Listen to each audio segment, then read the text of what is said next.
everybody. Welcome to a fireside chat with me, Christopher Brooks, and my good friend, Professor Dr. Phil Klaus. Hi, Phil. Hi, Christopher. How are you doing today? Yeah, Ready for our fireside chat? Despite it's not being quite fireside yet where I'm living, but probably in the UK. We're okay at the moment, but it won't be long. It won't be long. It's on its way. So Phil, you and I have been working together for some time and have a belief in, well, I say a belief, yours is a science, mine's a belief in your science, I guess, of the importance of changing customers' behavior, and that being a truth and a reliable source for customer experience performance, but also the sorts of things that you should be prioritizing and focusing on. That's where you and I come from. You've won many awards, you've had many papers published on it. I'm hanging on to your coattails, but it is a common view we both have. Now, what I would like to think is that those changing things that change people's behavior are enduring, and that they kind of last forever. But I'm very conscious that in the last few months, we have seen a significant impact to everything that we know and understand about customer experience, or have we? Maybe this becomes our chat. And the purpose of you and I getting together here is to share with the audience some of the remarkable work that you've been doing over the last few months, really understanding this area. Christopher, thank you.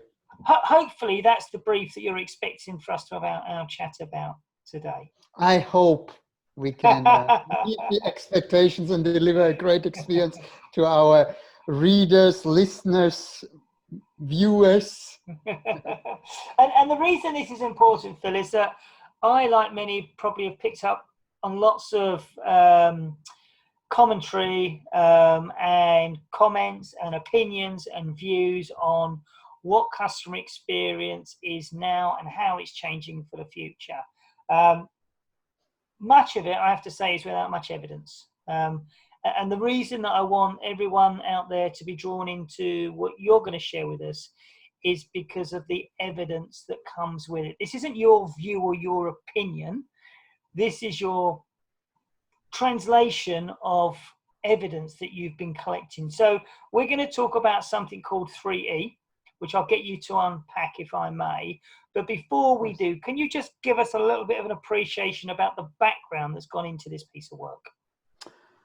Well, one thing that you clearly highlighted, Christopher, is the importance of being a scientist, but not a scientist for the sake of science, but a scientist for clearly stating that our master is the truth. I've been a management consultant, I've been a manager, so I was always the one who was receiving from consultants, etc., advice. And one thing I always found out while I was doing is that this concept, frameworks, models, everything that was put forward to me or sold, for the lack of a better word, in one way or another as a silver bullet or something that fixes a problem or takes care of your headaches, etc., etc. It always worked, don't get me wrong. In most cases it did work, but it only worked for a certain amount of time. And then we got caught up with reality. And this was the motivation for me to finally become a scientist, because as a scientist, my master is not the next paycheck or to sell something that I believe in or that I pick out of some kind of data I have in order to package it in a nice way. For me, it was important to find out what is really out there. What is the truth? Why do all these things that I encountered as a manager do not work or do not work for long? And becoming a scientist is the only way that you can do it in a rigorous way that also helps you and assists you to get pure, to answer the question 100% correctly. There's no black or zones of gray here. It's black or white. It either works or it doesn't work. And if it works or doesn't work, we explain why it works and doesn't work. And let me be quite honest, in a way, I know most of our viewers today are consultants. So they have a hard time sometimes to use evidence that they have, which is normally biased or just a little bit something, in order to then convince that this is the truth and this is how things are done. And we just as scientists try to help the good people, people like you, Christopher, people who care about customer experience, people who care about our profession, to give you more ammunition, more truth in order to help companies to get where they really want to be in terms of customer experience. And of course, as customer experience researchers, we could not just forget about COVID-19 because it had an impact on our job and of course on every single person on this planet. And for us, it was important to see, A, did something change? B, why did it change? C, if it changed, where will it go from here? How will it impact business practices, the way we live, the way we perceive things, the way everything comes together? So it was really, in a way, exciting. Of course, no one of us wanted to have COVID-19, let's be quite honest, and it's bad enough, and we should probably take a moment to remember the many people and the good people we lost courtesy of this pandemic. But in a way, when we look at this as scientists, we look at it in a way distant, emotionally distant. So we look at it almost as in an experiment, something sterile. But with this distance, it gives us then the opportunity to see what it actually is. And let's be quite honest, these kind of crises, for the lack of a better word, have been there throughout human history. There's nothing new there. And every time they come, they change something. And when you look at it in the long term, they change things for the better. Most people will not remember the Spanish flu. But everybody in the United Kingdom, for example, knows the NHS. Without the Spanish flu, there would have never been a need for governments and so on to think about healthcare that's available to every single person. So healthcare as we know it today is based upon all the bad things that happened during the Spanish flu. So would it be fair to say then that whilst COVID has had an impact, much of what you're observing was going to happen anyway? Is it just accelerated what was in train already? That's a very good way to put it, because in science we always call about the evolutionary principle, and we can look at it in two different viewpoints. Number one, look at the businesses, meaning the firms, the companies competing here. In a way, we believe COVID-19 is nothing else than an accelerator of an evolutionary process. Either you evolve or you will die. You will be extinct. Yeah. Evolving, extinction. And all the companies that they are so heavily struggling now are the ones who shouldn't be there in the first place. All that COVID-19 did, accelerate the process. Nothing else, nothing more. It's a natural accelerator. But the point that we are trying to find out, and what was important to us, how does it change us as consumers? And this cannot be seen in separation from the company, but it's entirely differently. Because most companies understand now, and the challenges they have is not based upon their practices, it's based upon them not respecting the customer in their practices. Does it make sense?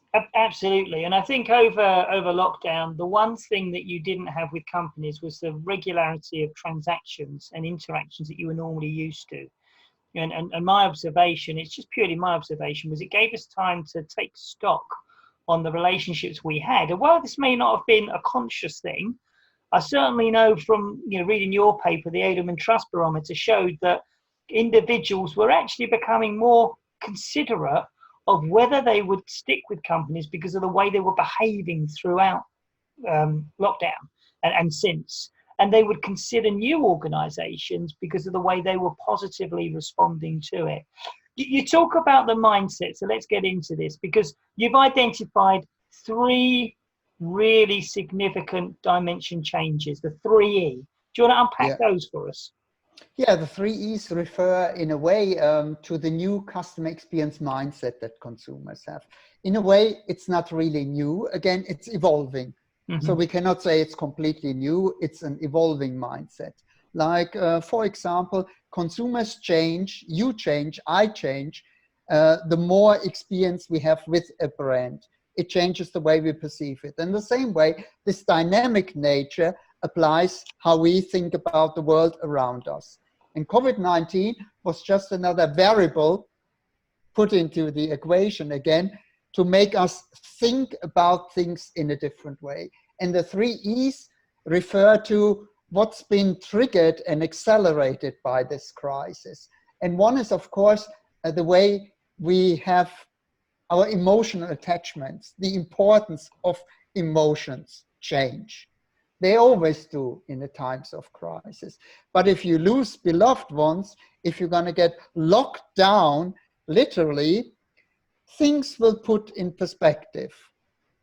And one thing that a lot of people, in particular in the region where I'm living from, were emotional about were their employment. I live in a region, for those of you who do not know, where 80% of the gross domestic product comes out of tourism, hospitality.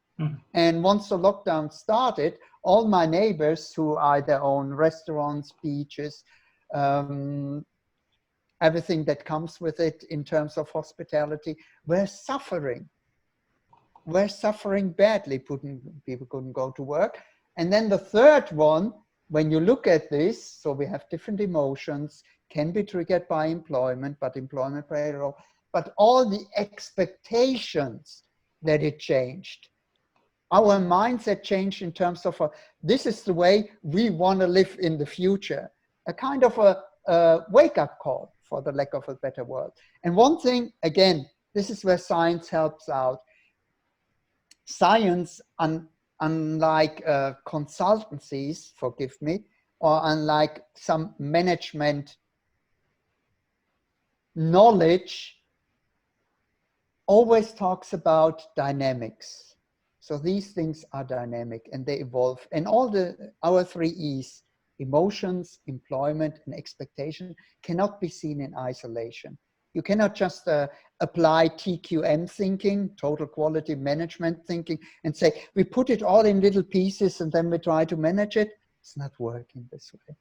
You know, you have to see it always as, because one thing leads to another. That's the beauty about customer experience, but it's also the challenge about customer, because it's complex, it's messy, like we human beings are.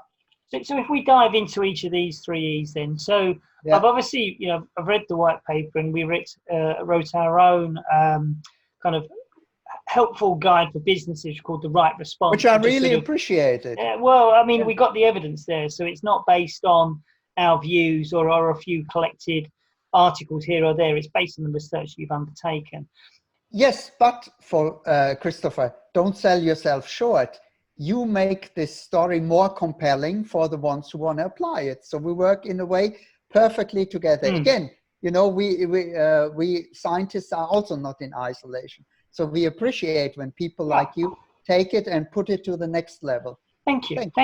That's all right. And what we focused in on, I mean, and I don't see the point in the other, but we focused in on the positive the positive responses companies are making and the things that they're doing, which, to your point, it may just be an evolution, or it might actually be beautifully aligned to the evidence as well. We don't actually know.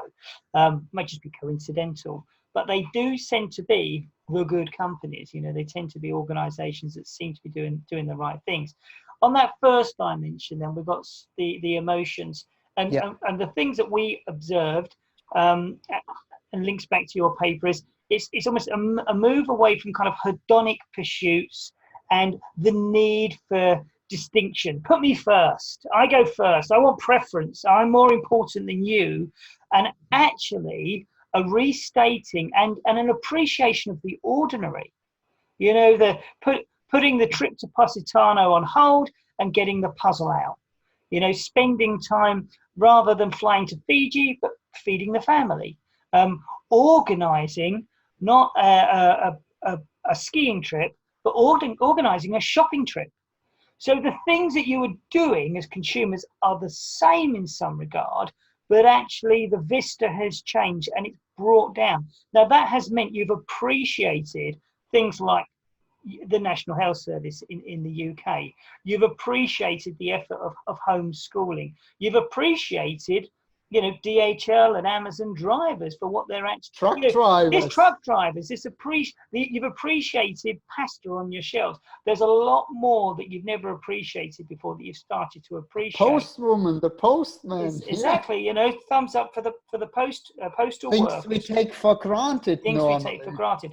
And that obviously impacts the experiences, because if you get the experiences with chime with that, it starts to connect those organizations back with you on an emotional level. Yeah, absolutely. When you think about it, it's often we find that these kind of mini events, or events for lack of a better word, it's like a mini explosion. And the closer you are to the explosion, the higher the impact is. Meaning if you lost a loved one, or somebody was in the hospital, or you lost your life savings because you couldn't work anymore, it's very close to you. It's all gloom. And normally the farther you go away, the less impact these things have. Yeah. You know, these environmental changes. But in our case, everyone was involved and impacted, which then again talks about the accelerator. In terms of emotions, you have a lot of gloom, like we had in Italy. In Italy, it was really, really bad. And when you think about increase in anxiety, increase in suicide, affecting the whole population's emotional state, you could see people wearing traumatized. It was almost, yeah, it was trauma, the way it is. And psychologists pointed out that more and more people call the hotline. They do not know what they do because they're in isolation. Things that normally only parts of society encounter, meaning the elderly, the one who are not able to do this and that. We all are part of this. In a way, it was all gloom for us. But now in reflection, in dynamic, it's good for us, because now we can relate to how it feels, which then turns the whole thing upside down. Because these kind of emotion then lead to all the positive emotion. We've never seen this outpour of gratitude, empathy, and compassion for the people that you just mentioned, the things we take for granted. It's how much value they bring in our lives, because before they were invisible.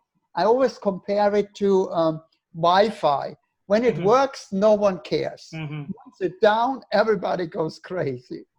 And the same thing, the same situation we have. We readjusted our evaluation of what's important in our life. And therefore, we reevaluated where hedonics should come from. As you mentioned, do we need the luxury trip? No, probably. I have so many friends who told me stories, and for the first time forever, I sat down with my kids on the couch and I read them a book. And the emotions I had during that were just incredible. And I said, how much I missed that. We don't need to go on a trip and hurry to the airport and get there and get the tan. We can have quality where we are. And I believe this is why dynamics often help. So it's not all bad, COVID-19, because COVID-19 helped people to reevaluate what's important in their life. And I think your point there about reevaluating quality. There are a number of organisations that really impressed me during this time. There's organisations like Citizen M who were giving up rooms for key workers, but not only that, they've got every single room's got a tablet and an iPad in it for their room. They're not being used, so they gave them to hospitals. You use them. You know, you've got people coming in. They're going to need this sort of stuff. So actually recognising, we'll take. Imagine what that must have done for kind of, you know, the insurance team in Citizen M, or kind of, you know, the risk team. No, we'll take it, or we'll give it away. One of my favourites was Iberola, who are a utility giant, and that kind of compassion and recognising the importance. They extended to their customers via their supply chain, where they said to their suppliers, we will pay you. I think Morrison's in the UK and in supermarkets did this as well. We will pay you within 48 hours of you submitting an invoice, not 60 days, because we know the cash flow is important. You've got anxieties and stresses of your own. And we'll extend existing contracts out by another 12 months. So you don't have to worry about it, because then you, without worry and fear, can support our customers. And our customers are really important to us. But we were seeing these sorts of things come through. And that's a direct response of, I think, that changing emotion. The second point you pulled up on was the employment. And our kind of observation from what you pulled together highlighted that whereas perhaps there might have been resistance previously, or even from an employer's perspective, skepticism about working from home, actually they went through a phase of kind of, I feel quite good about this and comfortable with it. And initially you may have had this window being framed and people crafting it to present the best version of themselves. Whereas actually, that's unnecessary nonsense. It makes it a stage. And actually what work from home is about quality of productivity, employers demonstrating trust in employees, about improving that work-life balance genuinely. And a number of organizations have cited the well-being has gone up of their staff to the point that the likes of Twitter, Google, maybe a couple of the more obvious, but people like Schroders, Siemens, Barclays saying going forward, it will not be like it was before. This is a healthy way of working that we want to embrace. I even saw the Barbados, the island of Barbados, are encouraging you. They've changed their law, so you can work from home in Barbados for 12 months if you wish to do so. So, real significant change. Have you signed up yet? Now the weather's turning bad, I think I will, yeah. No, I absolutely see where you come from. And one more thing regarding the emotions and the companies that reflect it. It almost mirrors our, no, it completely mirrors, as a matter of fact, because we looked already into it, the most profitable customer experience companies. Because the people who have the customer, the user in their heart, and the employees will act accordingly. So there's not even a question about it. So the companies who did it well before do it even well in the crisis, because they focus on the cause, not the effect. Companies who focus on the effect see, how can we make a profit in this crisis, cutting people, cutting costs, etc., etc. The people who work on the cause of their profitability say it's a human being. And how do you deliver the customer experience? So they do it right again, and now they stand out for free public relations. But when you ask and talk to the CEOs, which I have the privilege to talk to these people about these companies, they say, Professor, is there any other way to act? You know? And I said, yeah, absolutely. There shouldn't be any other way, because their business is about human beings. And human beings, if I take care of my people and my customers, they will take care of me. Not all first we think about profitability and then we do it the other way around. I remember very early in the crisis, probably early March, seeing Louis Vuitton, not a company I would naturally jump to as my kind of go-to brand in this space. But you know, what they stated is actually, we make people feel good about themselves. And in times of crisis, that is not about perfume. That is actually about getting antiseptic, hand wash to people. So they switched the channels off for the perfumes. They filled it up with the antibacterial solutions, and they gave it for free to the hospitals, the public hospitals in Paris. And it came back to their cause. We make people feel good about themselves. And you think, that's a continuation of what they're doing. I think we all, the Edelman Trust Barometer, which I know you kind of referred to, highlighted something that really connected with me. And that is that organizations, and it wasn't just empathy. I think there's an overstated, being empathetic. We're all in this together, everyone empathizes with everyone. So it gets a bit numb. And it can be quite inauthentic in the way it's delivered. But the two words that really impressed me that came through the Edelman stuff was organizations that demonstrated compassion and organizations that demonstrated innovation in the way that they dealt with it were organizations I felt more comfortable with and I would choose in the future. because that shows a progression, not a survival tactic, not a let's pivot to something completely different because where we were making money is gone. Is actually, no, we've got customers, we've got to look after them. Let's work our way through this by being transparent, by being open, being honest, showing compassion to the situation, and using our strength and our skills in innovation to push through it. And Yeah, that it makes complete sense when you think about it, because just look at psychology. Psychology will tell you that in times of crisis, human beings normally have the option to go to either one side or the other side of the spectrum. You know, and if you have, normally you're very balanced because you're in your structure and so on.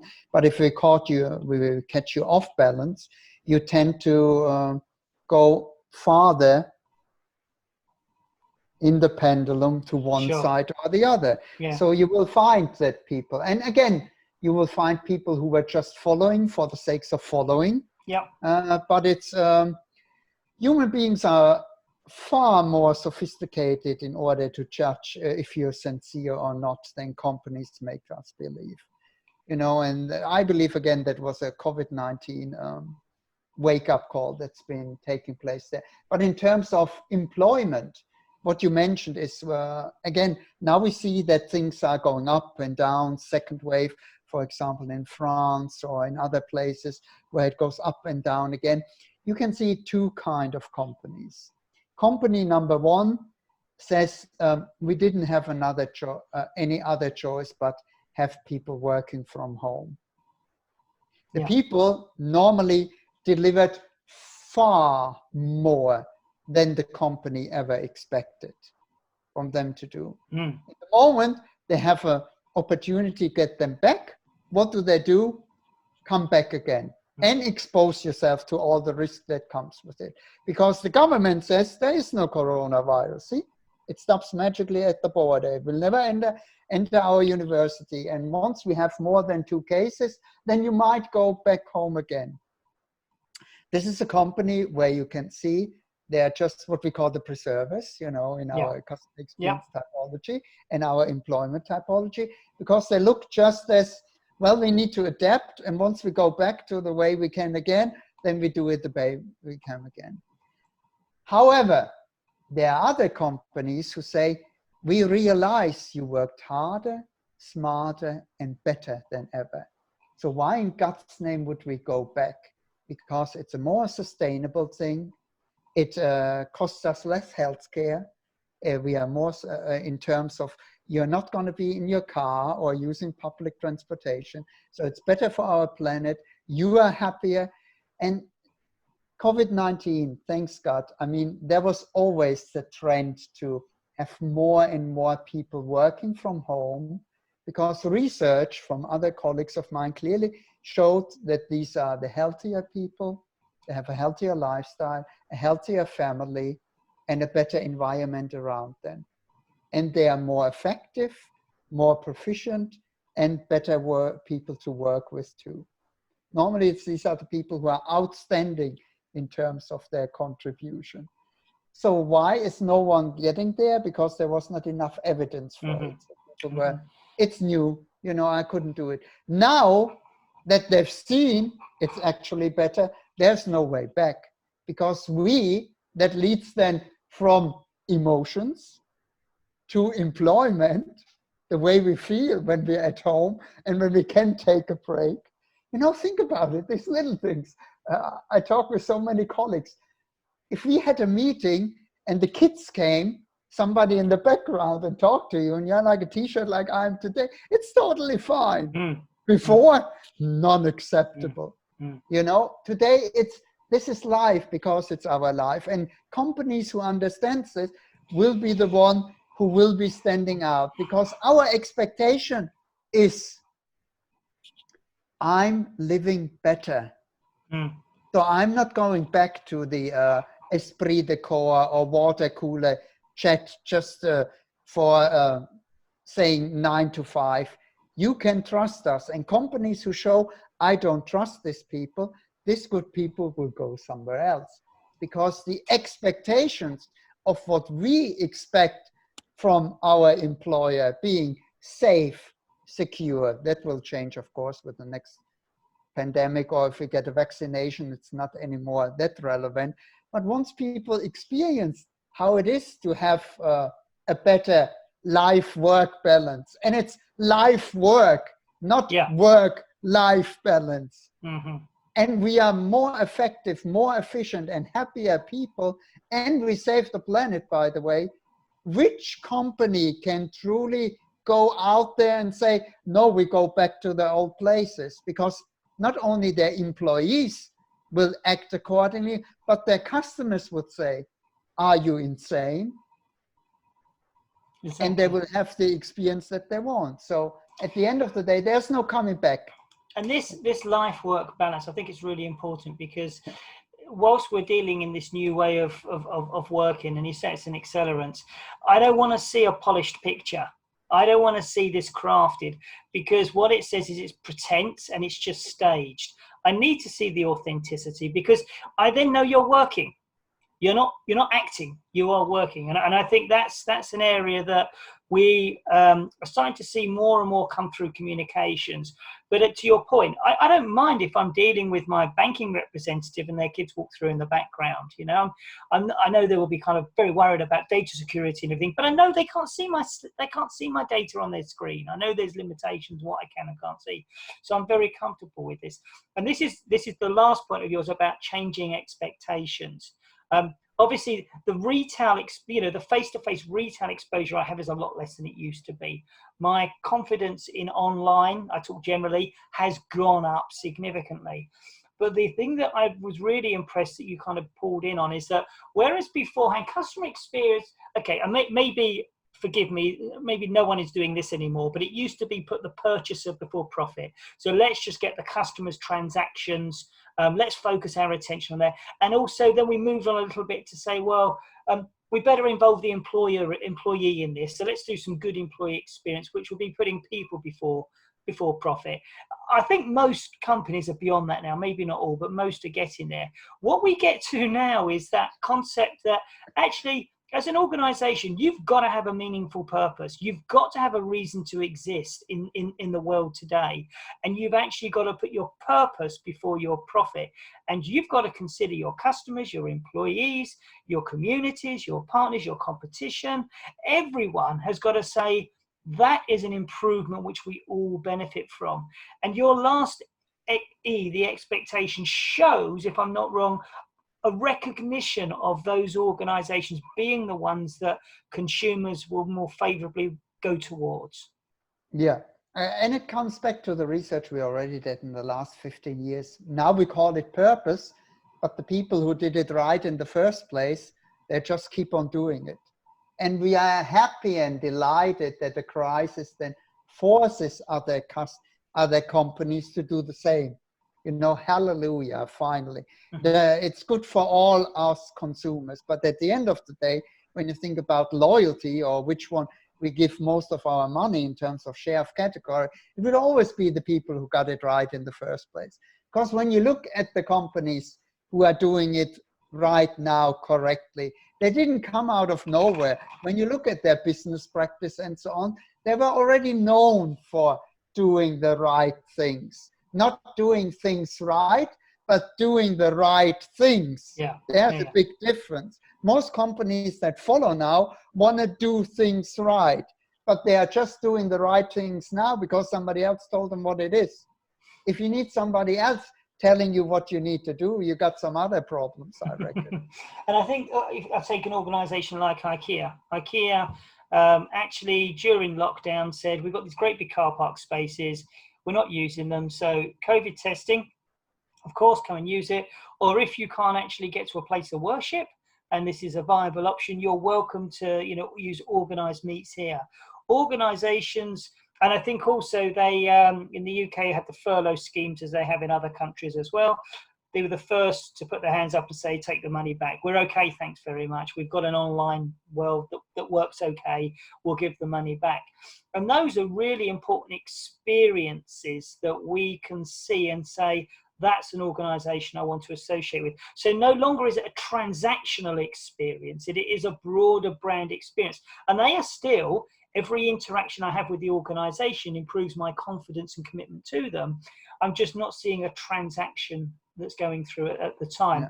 Yeah. And I think there are lots of organizations who are demonstrating this. So Amazon and John Lewis are two who have both cited that actually when we build new space, new office space, we will give a proportion of it to homeless projects. So we can put houses into this space. And John Lewis, in another way, said, when we're moving away because of got a lot going on with the online, if there's retail space that's left over, we again want it to go to good societal causes. So these are the things that feel comfortable coming from those organizations because it's about who they are, but they've realized experience has a really big purpose, a really big value to play. And it's not just in service of the transaction. Yeah, one thing we cannot forget, and this is very important, one thing, probably a caveat for our viewer, we sometimes use examples that are to our native country. So you probably not be familiar with, so just be careful. I'm sure you have your own companies in your country that you can relate to and have probably the same. But one thing that always comes back, it's important in customer experience research. We cannot forget about profitability and dollars and cents. Companies need to survive. They need to be profitable. But some people just doing it right, and some people are accidentally in there as just on the sidestep and riding the wave with them, but it works. But the point is, these 3 E's, the change of our emotions, the change of how we perceive employment, and how we perceive people who are being employed, which are still the key touch point giving our experience, changes our expectations, not only from companies, but what kind of experience do I want with these companies? And the most important part is, again, COVID-19 is an accelerator. Let me give you an example, because we do a lot of research in the luxury sector, or even the uber luxury, as they call it. And one day there was a press release from Hermes in China that they sold 1 million goods in one day. I don't know if I have the number right, but approximately. The idea is the important one. And a CEO, one of my clients, called me up and said, Professor, did you read the news? And I said, yes, I read it. I'm sure you have a different view on that. I'm like, yeah, I certainly have a different viewpoint. He said, if I would write this kind of, how shall I say, headline, it would say, Hermes missed to sold 25 million in the last months online because they have an insufficient e-commerce. It's just 2 viewpoints, but the viewpoint is very clear. This is a company that does not understand customer experience and does not understand COVID-19. Because if they say people still desire our great products, if they desire it, how can I give access to them if I close the stores? I need to pick up my e-commerce and so on, because my job is to make people happy, give them something hedonic.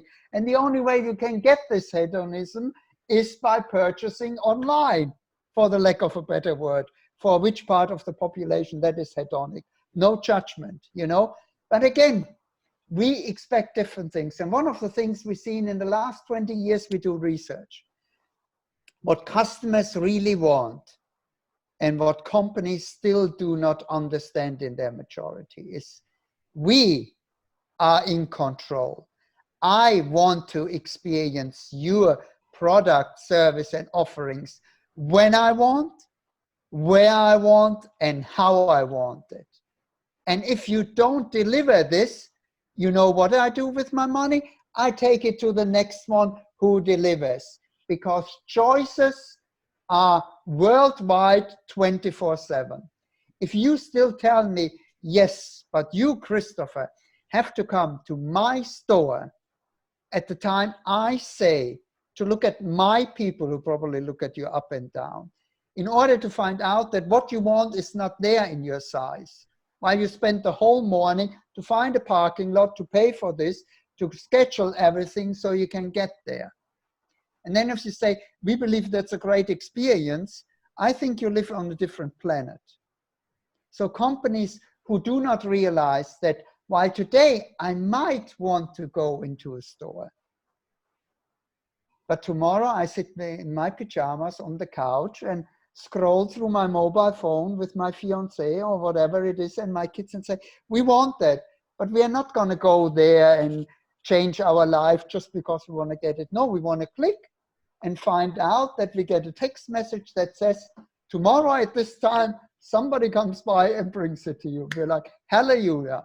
In particular during COVID-19, you know, who really wants to go in the store today and expose themselves if they cannot have it safer, more secure, and more independent? If even after COVID-19, you still don't get that, well, then in the future, you will have a little cross that says, rest in peace, because this is where you belong. Our demands, not only on the people who work for, but how they deliver experiences, is just being accelerated. Mm-hmm. Mm-hmm. And whoever and whatever it's going to be in the future, somebody just, some managers asked me, so how will the future look like? I said, the future of retail is amazing. You know, the future of retail is the following. There will still be stores. I was, oh, great, there will be still stores. But there will be no stores as we know them. Just like we had in banking and any other industry, the future stores will be experience centers where you don't buy, but you get experiences and you get consultations. So the skills required for the people working there are entirely different, because they are not going to be salespeople. They're going to be people who tell you and educate you and help you in your decision-making process. And you will not go there alone. You will go there for social experiences with your friends, family, for graduation or whatever it is. And buying will take place through whatever channel it is. Today we have the internet. In a few years' time, we probably do it by telepathy or by a chip that we have in us, that we just think. We already have the technology to think things, which are then converted into voice or whatsoever, and they buy for us. So we already have the technology. In 10 years' time, I think about getting something, and when I come home, it's going to be there delivered. He said, people would say, oh, that's not possible. I say, we already have the technology. Think about, I always say, think about electric cars. We had the technology 50 years ago. And now, in 20 years, we probably will all be driving electric cars. Exactly. So things will change. I think and change is good. The points you make about retail, I've got a whole piece on that, but we'll save that for another time. But everything you've said there about what the future will look like, I've got some really hard and fast examples of organizations now doing that. So absolutely to the point. Well, Phil, I think we're going to have to wrap it up. I think we squeezed 20 minutes out of that, did we? That was the intention. We might have gone over about 3 times. But, you know, this is a really important piece. The study is called the 3 E's, the kind of the new paradigm for customer experience research. Our piece is called The Right Response. If anyone wants to get hold of the copies, they can go to Clientship's website and you can download both documents. Whilst you'll find out interesting, you'll really find the evidence that sits behind it compelling. And it does mean you need to go back and just review what you're doing, how you do it, and make sure that it's in line with the new expectations of customers and customer experience. So, and Phil, see, this is why we love to be scientists. Because we give you the knowledge and you can apply it. Mm-hmm. It's not that we charge for it whatsoever. We have it there, use it to your advantage. This is our job, to give you the tools and whatever it is that you need in order to succeed and do the right things. And courtesy of people like Christopher and also the association responsible for giving us the platform to share our thoughts, thank you so very much for that, I believe we can do it. Great thing. That despite everything, that CX has its challenges, and our industry and our reputation has its challenges, moments like this make me believe that we are still on the right track. So thank you for that. And what an important message to put out there on CX Day. So, Phil, thank you once again, and no doubt I'll catch up with you for another non-fireside chat. Thanks, I appreciate that. Have a great one, and best of luck to our viewers. If you have any questions, just contact us. Thanks. Thank you. Bye-bye.